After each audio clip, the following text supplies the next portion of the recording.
Assalamualaikum warahmatullahi wabarakatuh.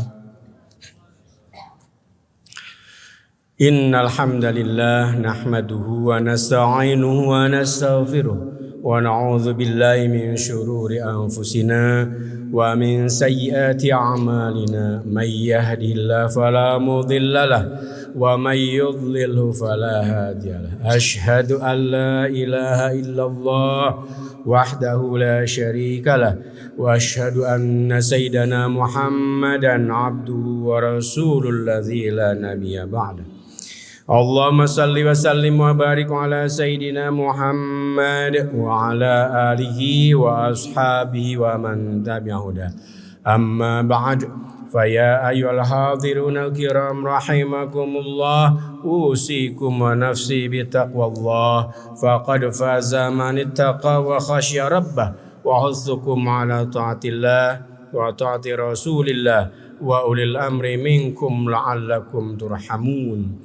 فقال الله تعالى في القرآن العظيم أعوذ بالله من الشيطان الرجيم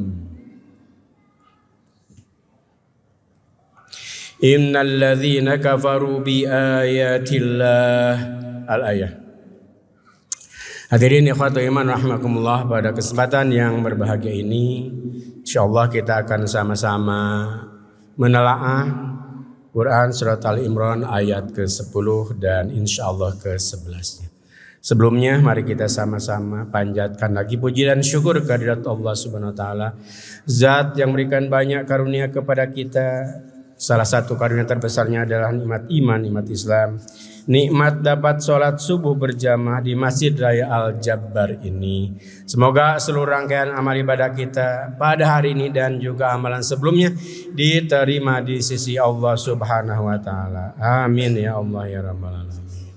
Semoga langkah kaki kita, langkah kaki bapak ibu, adik kakak hadirin hadirat rahimakumullah ke tempat ini dicatat sebagai amal ibadah, meningkatkan derajat kita dan menghapus seluruh kesalahan kita hingga sekeluarnya dari masjid ini tidak ada lagi dosa yang tersisa di dalam diri kita, di dalam jiwa kita. Amin ya rabbal alamin.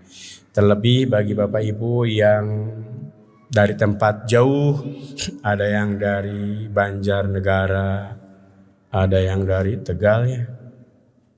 Berapa bis dari Tegal? Ada yang 1 bis, ada yang 2 bis, berarti udah 3 bis nih. Masya Allah. Dari mana lagi? Malang, Serang, ya, Masya Allah. Dari tempat yang jauh sengaja ke sini, insya Allah. Mudah-mudahan dan saya saksikan itu merupakan bukti bahwa bapak, ibu, adik, kakak, hadirin hadirat rahimakumullah merupakan orang-orang yang bagian dari rajulun qalbuhu mu'allaqun bil masajid. Seseorang yang hatinya terikat terkait dengan masjid. Dan orang yang hatinya terkait dengan masjid merupakan satu dari 7 kelompok yang nanti di akhirat akan mendapatkan naungan dari Allah Subhanahu wa taala. Di hari tiada naungan kecuali naungannya. Sab'atun yuzilluhumullah yauma la dhilla illa dhilluh. Ada 7 kelompok orang yang mereka mendapatkan naungan Allah di hari tidak ada naungan kecuali naungannya. Salah satunya adalah rajulun qalbuhu mu'allaqun bil masajid. Seseorang yang hatinya terikat terkait dengan masjid. Ini merupakan salah satu buktinya, salah satu wujudnya kita hadir salat subuh berjamaah. Semoga dapat istiqomah sampai ajal menjemput, kita menjadi ahli masjid. Bukan sekarang sekedar ahli ya, tapi jadi ahli masjid. Jadi keluarga masjid. Apa beda ahli dengan ahli? Kalau ahli itu kaum tapi tidak menjadi pengikut. Ya, kalau ahli ya adalah kaum golongan pengikut. Seperti Ali Muhammad, keluarga Muhammad.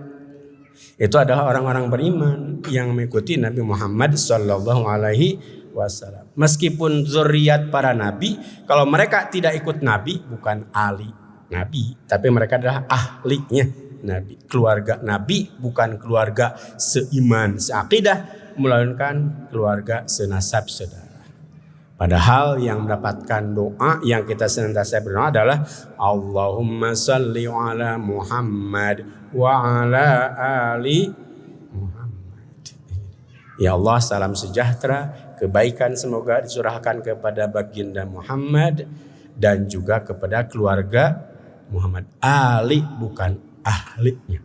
Oleh karena itu mudah-mudahan kita menjadi ahli masjid, bukan sekadar ahli masjid yang hatinya tertaut ke masjid. Amin ya rabbal alamin. Jangan sampai seperti orang-orang, kelompok orang yang diutarakan dalam Al-Quran ayat ke-10 dan 11 di surat Al-Imran. A'udzubillahi minasyaitonirrajim. Innal ladzina kafaru, sungguh orang-orang yang kafir, la tughni anhum amwaluhum, tidak cukup bagi mereka harta mereka dan juga anak keturunan mereka. Di dalam tafsir atau bari dijelaskan, lang tughniya maknanya antara lain adalah lang tanfa.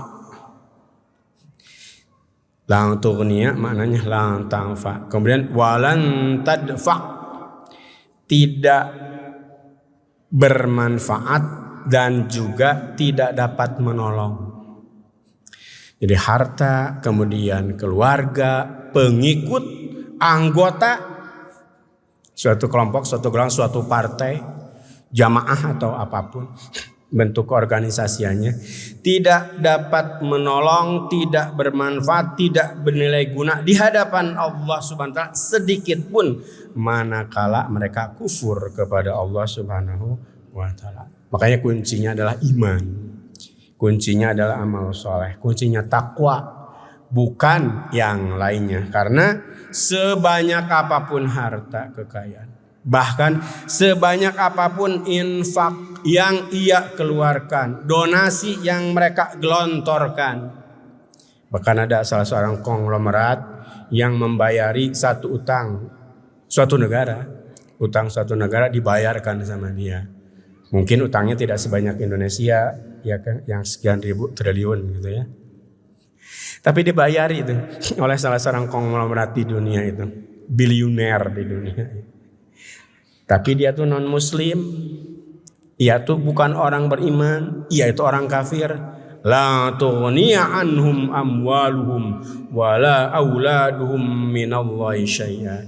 Tidak ada guna, tidak ada manfaat di sisi Allah kelak di yaumil jaza wal hisab. Adapun di dunia tentu ada berkah dunianya, nama baiknya semakin meninggi, boleh jadi harta kekayaannya semakin meningkat, cinta dari banyak orang, pujian disebut, dikutip di berbagai macam seminar, di berbagai macam ceramah, di berbagai macam pengajian.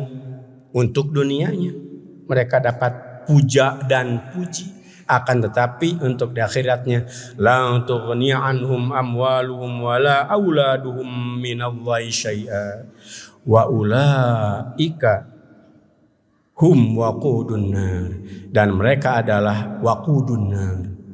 Waqud di sini ditafsirkan oleh Ibnu Katsir sebagai hatob, suluh atau bahan bakar api neraka.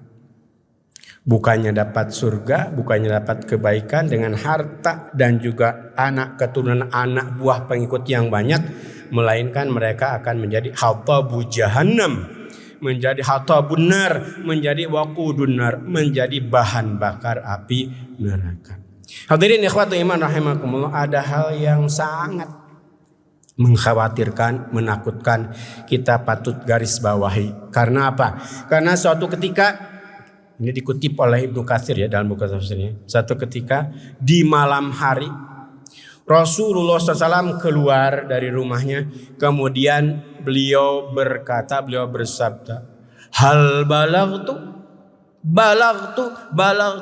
apakah aku telah menyampaikan? Apakah aku telah menyampaikan?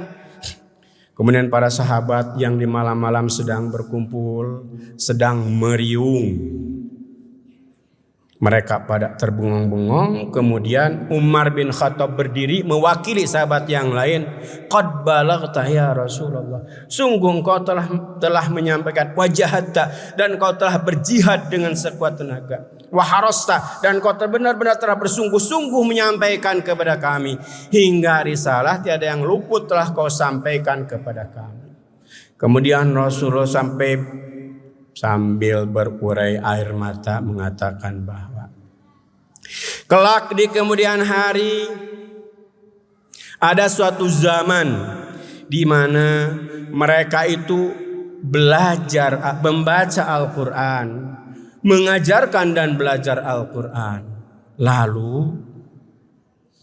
kelompok mereka tersebut berkata, adakah kaum orang-orang kelompok yang lebih baik dari kami? Adakah di luar sana yang lebih baik dari kita? Itu kata kelompok pengajian tersebut. Kemudian Umar bin Khattab bertanya, siapa mereka itu ya Rasulullah? Kemudian Nabi berkata bahwa hum minkum. Mereka itu di antara kalian. Masya Allah. Subhanallah. Bahwa ternyata oleh Nabi dikatakan tidak semua orang yang menampakkan amal baik mendapatkan kebaikan. Yang menjadi penyebab nyata, ada penyakit hati, ada riya di sana, ada ujub di sana. Merasa lebih baik dari orang lain, merasa lebih baik dari kaum muslimin muslimat, mukminin mukminat yang lain. Kemudian Rasulullah mengatakan, hum waqudun nar, ulaika waqudun nar. Orang seperti itu, orang yang beramal baik, berbuat baik, namun riya, namun ujub dalam berbuat baiknya, mereka menjadi bahan bakarnya api neraka. Na'udzubillah tsumma na'udzubillah. Semoga kita terhindar dari beramal namun amalnya terkoreksi, dibatalkan karena riya kita, karena ujub kita, karena penyakit hati yang ada dalam diri kita. Amalnya apa saja, berupa amal baik, mau ngaji, mau sedekah, membangun masjid, atau pergi ke masjid, apapun, hati-hati, kelola hati, jangan sampai ada penyakit hati. Na'udzubillah, kalau ada penyakit hati, bukan amal kebaikan yang didapat, melainkan waqudun nar, menjadi bahan bakar neraka.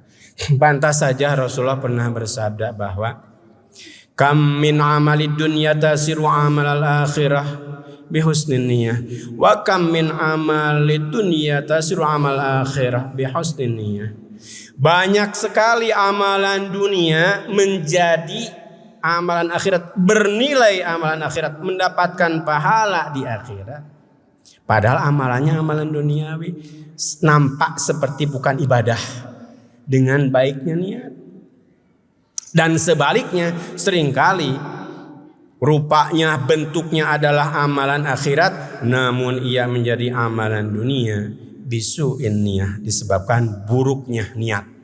Ini relevan dengan hadis Nabi, innamal a'malu binniyat. Sesungguhnya amal perbuatan itu tergantung niatnya. Jangan kita tunjuk orang-orang kafir saja, tapi tunjuk diri kita. Karena ternyata Ibnu Katsir menafsirkan ayat ini dengan sabda Nabi yang tadi, la tughni anhum amwaluhum wala auladuhum minallahi syai'a. Innal ladzina kafaru la tughni anhum amwaluhum wala auladuhum syai'a. Sungguh orang kafir, mereka tidak berguna, tidak bermanfaat, tidak dapat menolong harta dan anak keturunan serta pengikut mereka di sisi Allah sedikit pun. Kufur, kafir, ingkar, jangan nunjuk orang lain saja, tapi boleh jadi ada bagiannya pada diri kita.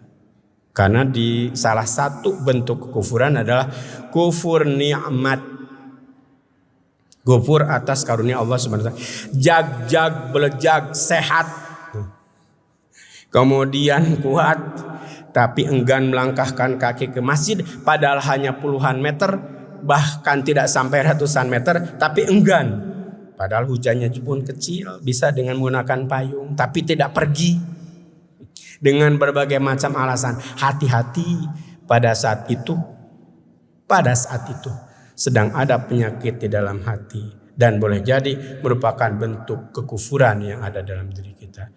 Dan kalau Allah tidak mengampuni kita, ulaika hum waqudun nar, mereka adalah bahan bakar api neraka.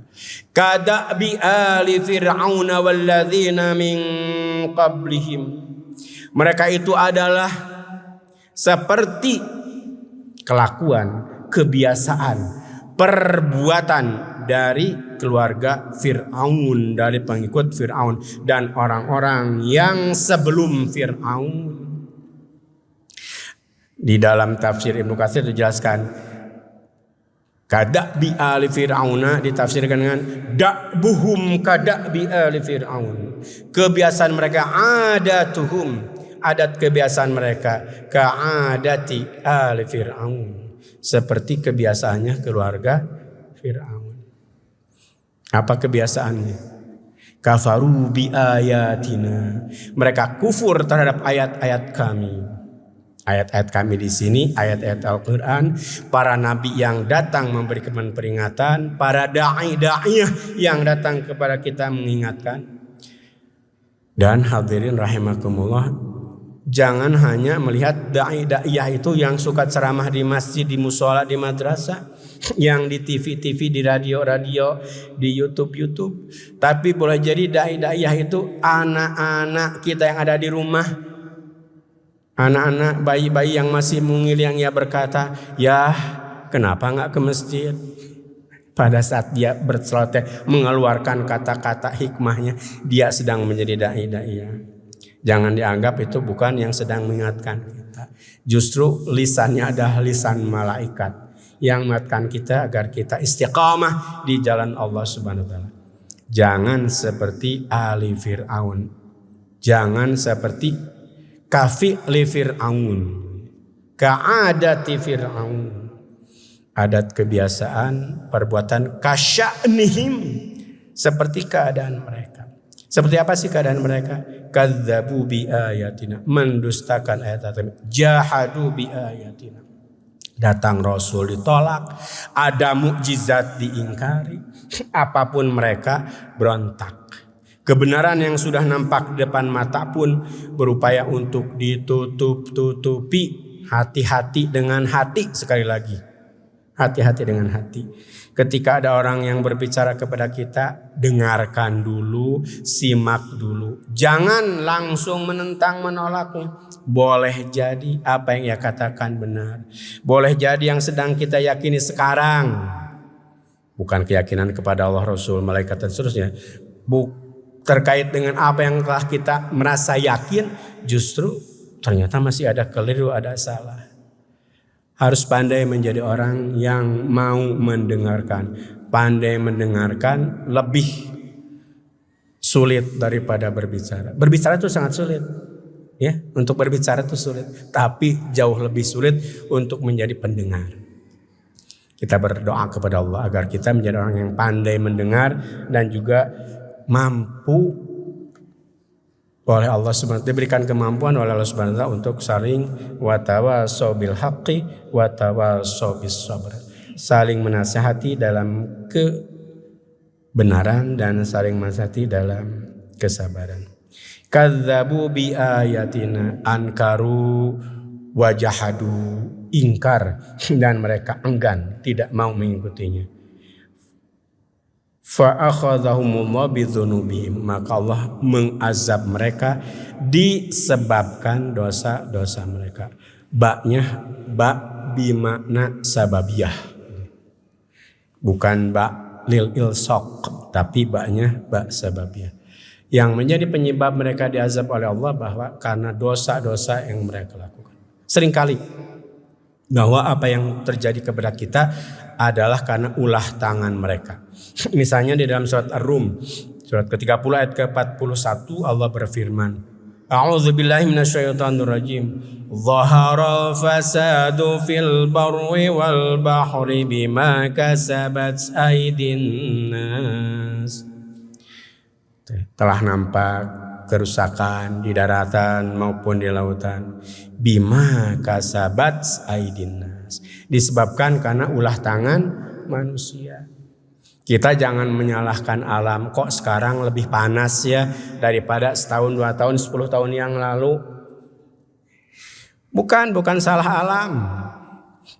Karena alam sudah diciptakan oleh Allah secara seimbang. Wa wada'al mizan. Allah telah menetapkan timbangan. Alla tatghaw fil mizan. Yang salah kita. Sama Allah dilarang, jangan kau langgar timbangan itu, keseimbangan itu.